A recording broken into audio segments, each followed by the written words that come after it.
Cancer ബാധിതയായി ചികിത്സയിൽ കഴിയുന്ന social media താരം രേണു സുധിയും സുധിയുടെ മകൻ കിച്ചുവും തമ്മിലുള്ള തർക്കം പുതിയ തലത്തിലേക്ക്.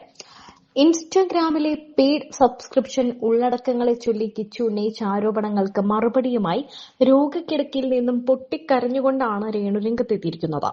രേണുവിന്റെ സബ്സ്ക്രിപ്ഷൻ വീഡിയോകളുടെ ഉള്ളടക്കം മോശമാണെന്നും അത് അനുജന്റെ ഭാവിയെ ബാധിക്കുമെന്ന് കരുതിയാണ് താൻ അകന്നതുമെന്നുമുള്ള കിച്ചുവിന്റെ വെളിപ്പെടുത്തലിന് ശക്തമായ മറുപടിയാണ് രേണു നൽകിയത്. സബ്സ്ക്രിപ്ഷൻ ആരംഭിച്ച സമയത്ത് കിച്ചുവുമായി നടത്തിയ വാട്സാപ്പ് ചാറ്റിന്റെ സ്ക്രീൻഷോട്ടുകളും രേണു പുറത്തുവിട്ടു. താൻ സബ്സ്ക്രിപ്ഷൻ തുടങ്ങിയ സമയത്ത് തന്നെ കിച്ചുവിനോട് പറഞ്ഞിരുന്നുവെന്നും കിച്ചു അന്ന് തന്നെ പ്രോത്സാഹിപ്പിക്കുകയും സബ്സ്ക്രിപ്ഷൻ തുകയുടെ ഒരു ഭാഗം ചോദിക്കുകയുമാണ് ചെയ്തതെന്ന് രേണു പറയുന്നു. തന്റെ അധ്വാനത്തിൽ നിന്നും സബ്സ്ക്രിപ്ഷനിൽ നിന്നും കിട്ടിയ പൈസയുടെ ഒരു വിഹിതം കിച്ചുവിന് നൽകിയിട്ടുണ്ടെന്നും ഉറക്കമൊഴിഞ്ഞ് ആൽബങ്ങൾ ചെയ്തതും ഗൾഫിൽ പോയി പ്രൊമോഷൻ ചെയ്തതുമായ തുകയിൽ നിന്ന് വലിയൊരു പങ്ക് കിച്ചു വാങ്ങിയിട്ടുണ്ടെന്നും അതിനെല്ലാം തന്റെ കയ്യിൽ ചാറ്റ് തെളിവുകളുണ്ടെന്നും രേണു പറയുന്നു. ക്യാൻസർ 3ാം സ്റ്റേജിലൂടെ കടന്നുപോകുന്ന തന്റെ അവസ്ഥ വളരെ പരിതാപകരമാണെന്നും സോഷ്യൽ മീഡിയയിലെ സൈബർ ആക്രമണങ്ങൾ തന്നെ കൂടുതൽ തളർത്തുകയാണെന്നും രേണു പറഞ്ഞു. ഇനി കിച്ചു തന്നെ വന്ന് കാണുകയോ വിളിക്കുകയോ വേണ്ടെന്നും തന്റെ കുഞ്ഞിന് വേണ്ടി തനിക്ക് എഴുന്നേറ്റ് വന്നേ പറ്റൂ എന്നും തന്നെ ദയവ് ചെയ്ത് വെറുതെ വിടണമെന്നും അഭ്യർത്ഥിച്ചുകൊണ്ടാണ് രേണു വീഡിയോ അവസാനിപ്പിക്കുന്നത്. ഇത് കിച്ചുവിനെ കുറിച്ചുള്ള തന്റെ അവസാനത്തെ വീഡിയോ ആയിരിക്കുമെന്നും ഇനി തന്നെക്കൊണ്ട് കൂടുതൽ പറയിക്കരുതെന്നും രേണു മുന്നറിയിപ്പ് നൽകിയിട്ടുണ്ട്. ഇങ്ങനെയൊരു വീഡിയോ ചെയ്യേണ്ടി വരും എന്ന് ഞാൻ കരുതിയതല്ല. ആരോഗ്യസ്ഥിതി വളരെ മോശമായി കിടപ്പിലായ എന്നെ വീട്ടുകാരാണ് ഈ വീഡിയോ ശ്രദ്ധയിൽപ്പെടുത്തുന്നത്. വേറെ ആരെയും കുറിച്ചല്ല, കിച്ചു എന്ന് വിളിക്കുന്ന രാഹുൽ ദാസിനെ കുറിച്ചാണ്.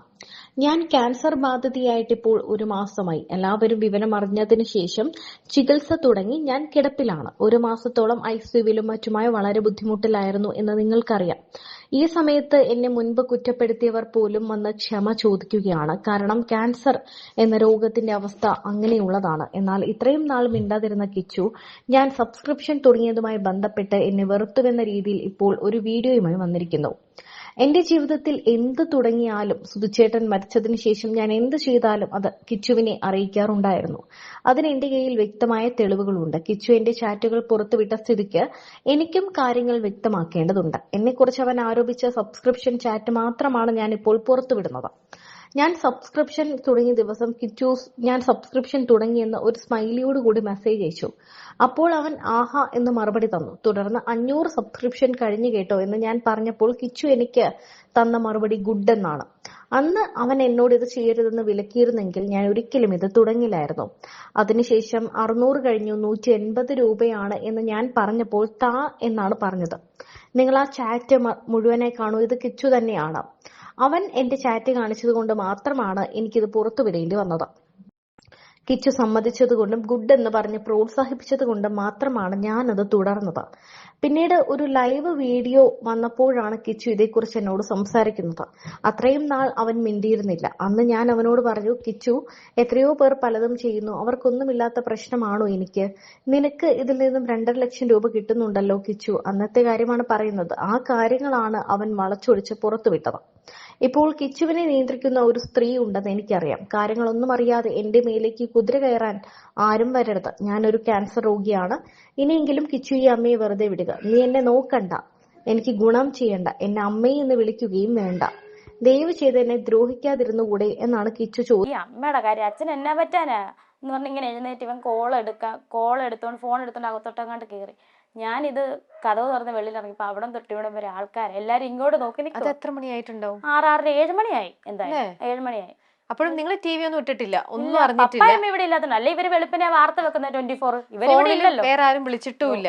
വിളിച്ചോണ്ടിരിക്കുന്നുണ്ട്, നമ്മൾ അറിയുന്നില്ല. ഞാൻ മിസ് കോൾ ഇങ്ങനെ വന്നിട്ടുണ്ടെങ്കിൽ തന്നെ സംഭവം നമുക്ക് അറിയത്തില്ല. അപ്പൊ ഒരു കോളും എടുത്തിട്ടുമില്ല? 2-3 കോൾ എടുത്ത്. ചേടത്തി ഞാൻ പറഞ്ഞില്ല, ചേടത്തി വിളിച്ച കോൾ എടുത്ത്. അവരാരും ഒന്നും പറഞ്ഞിട്ടുമില്ല. അവർക്ക് മനസ്സിലായി ഞാൻ അറിഞ്ഞിട്ടില്ലെന്ന്. വെളിയിൽ ഇറങ്ങിയപ്പോ ആൾക്കാർ. അപ്പൊ ഞാനിങ്ങനെ നിൽക്കുക, എന്തോ സംഭവം എന്ന് ചോദിക്കുന്നില്ല. അപ്പം ചോദിക്കുവാ ഞാനിങ്ങനെ.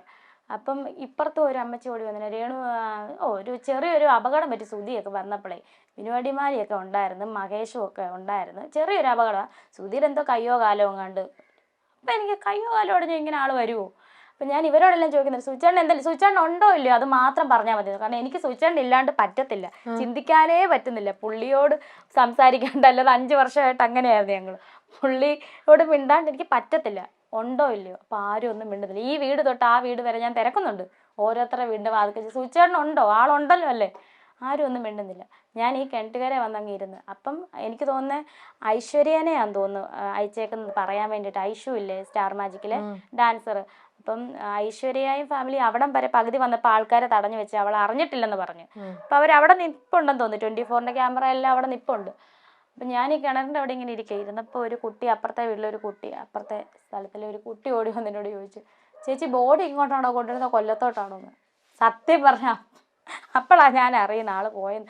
ഒരുമാതിരി ഒരു കിളി പോയ പോലെ ആയിപ്പോയി തലേന്ന്. ഇങ്ങനെ അങ്ങ് ഇരുന്ന് ഇങ്ങനെ ഇരിക്കുമോ, അനങ്ങുന്നില്ല.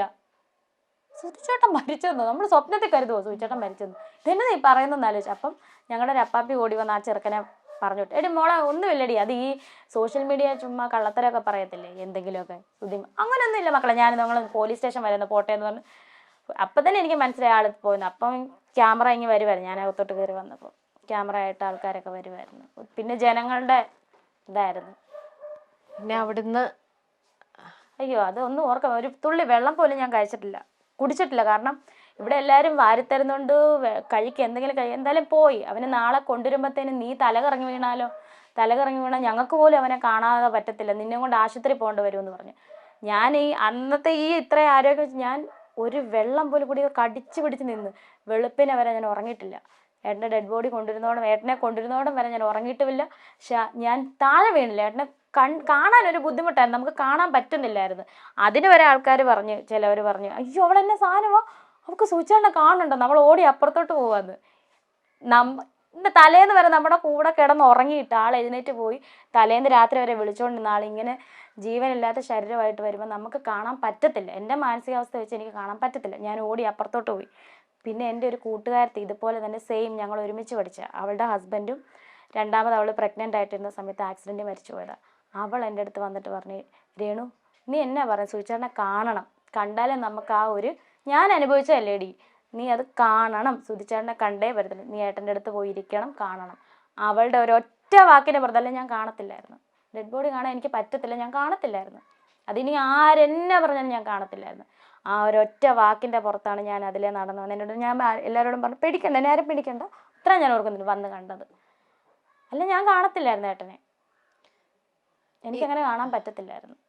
ഇന്നും ഇപ്പൊ ആലോചിക്കുമ്പം സുധിയുടെ ആ ഒരു മനസ്സാണോ, ആ ഒരു മുഖമാണോ മനസ്സിലേക്ക് അയ്യോ അതുണ്ട്, എത്തുന്നത്? അതുണ്ട് ആ മുഖം. അയ്യോ അതെനിക്ക് ഓർക്കാൻ പറ്റും. പക്ഷെ ഉറങ്ങിക്കിടക്കുന്ന പോലെ ആയിരുന്നു. ആളെങ്ങനെയാണ് ഉറങ്ങിക്കിടക്കുന്നത് അതുപോലെ ഉറങ്ങി.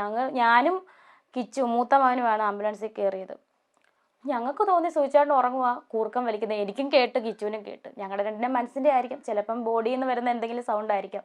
കാരണം സൂചിച്ചാട്ടൻ നല്ല കൂർക്കം വലിക്കും ഉറങ്ങുമ്പോൾ. ഞാൻ ഇതിന് വഴക്ക് പറയും, ഈ സൂചിച്ചാട്ടൻ എന്നാ കൂർക്കം വലിയ, പതുക്കെ കൂർക്കം വലിക്കാൻ പറഞ്ഞ് വഴക്ക് പറയും. ആളുടെ ഞങ്ങൾ കൂടെ ഇരുന്നപ്പം ആ ഡെഡ് ബോഡി അനങ്ങുമ്പോഴാണോ ഏട്ടനെ അനങ്ങുമ്പോഴാണോ എന്താ അറിയില്ല, ഞാൻ എന്തായാലും കൂർക്കം വലി കേട്ട് കിച്ചുവും കേട്ട്. ഞങ്ങൾ രണ്ടുപേരും ഒച്ച കേട്ട്. ഞങ്ങളോട് പറയുമായിരിക്കും ഞാൻ ഉറങ്ങുക, പോയിട്ടില്ല എന്ന് വല്ലതും, അങ്ങനെ വല്ലതും അറിയിക്കുന്നതായിരിക്കും.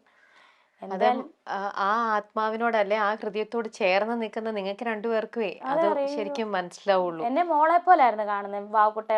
കാരണം ഞങ്ങള് 15 വയസ്സിന് ഡിഫറൻറ്റ് ഉണ്ടായിരുന്നു. അപ്പം അതുപോലെ എന്നെ കൊണ്ടു നടന്നാണ്. ഇപ്പൊ കിച്ചുവിനും വാരി കൊടുക്കും, എനിക്കും വരുന്നത്. കുഞ്ഞ് വന്നത് 4 വർഷമല്ലേ, 3-4 വർഷമായത്. അപ്പൊ അവനെ അതുപോലെ തന്നെ 3 പേരെ ഒരുപോലെ കൊണ്ടു നടക്കും. എല്ലാവരെയും കാണുന്നവരെ എല്ലാവരെയും സ്നേഹിച്ചും എടുത്തും, ഇവിടെ ആണേലും എല്ലാവരുടെ അടുത്തും ഇങ്ങോട്ട് ആരും മിണ്ടിയില്ല, അങ്ങോട്ട് കയറി മിണ്ടും. അങ്ങനെ ഒരു ടൈപ്പായിരുന്നു ആള്. ഈ പറയുന്നത് ഇത് ഓരോന്നും കേൾക്കുമ്പോൾ എനിക്ക് തന്നെ എത്ര വേദനയാണ് നമുക്ക് തോന്നുന്നത്. ആ ഒരു നിമിഷം നിങ്ങൾക്ക് കാണില്ല എന്ന് വിചാരിച്ചിരുന്നു, എന്നിട്ട് കണ്ടു, എന്നിട്ട് ആ ഒരു ശബ്ദം അത് നിങ്ങള് കേൾക്കാന്നൊക്കെ പറയണത് അത് ആത്മാവിന്റെ നിങ്ങൾ തമ്മിലുള്ള ആ ഒരു ബന്ധത്തിന്റെയാണ്. ആ ഒരുപക്ഷെ നിങ്ങൾക്ക് തോന്നിയതായിരിക്കാം എന്തോ, അതാ പറഞ്ഞത്. അത് നിങ്ങൾക്ക്, കാരണം നിങ്ങൾ രണ്ടുപേരുമാണ് ആ വ്യക്തിയുമായിട്ട് ഏറ്റവും കൂടുതൽ അടുത്ത് നിന്നിരുന്നത്. അപ്പൊ ഒരുപക്ഷെ നിങ്ങളത് ഫീൽ ചെയ്തതായിരിക്കാം ആ ഒരു ഇത്. പക്ഷെ അതൊക്കെ ഇന്നും ആ ഒരു പെയിനും നിങ്ങളന്ന് ഗോത്രൂ ചെയ്തതും, രേണുവിനും എത്ര യങ്ങാ, എത്ര ഏജ് ഉണ്ട് ഇതൊക്കെ ഫേസ് ചെയ്യാൻ. ഇതൊക്കെ അപ്പൊ എത്രത്തോളം സ്ട്രോങ് ആവണം നിങ്ങളൊക്കെ.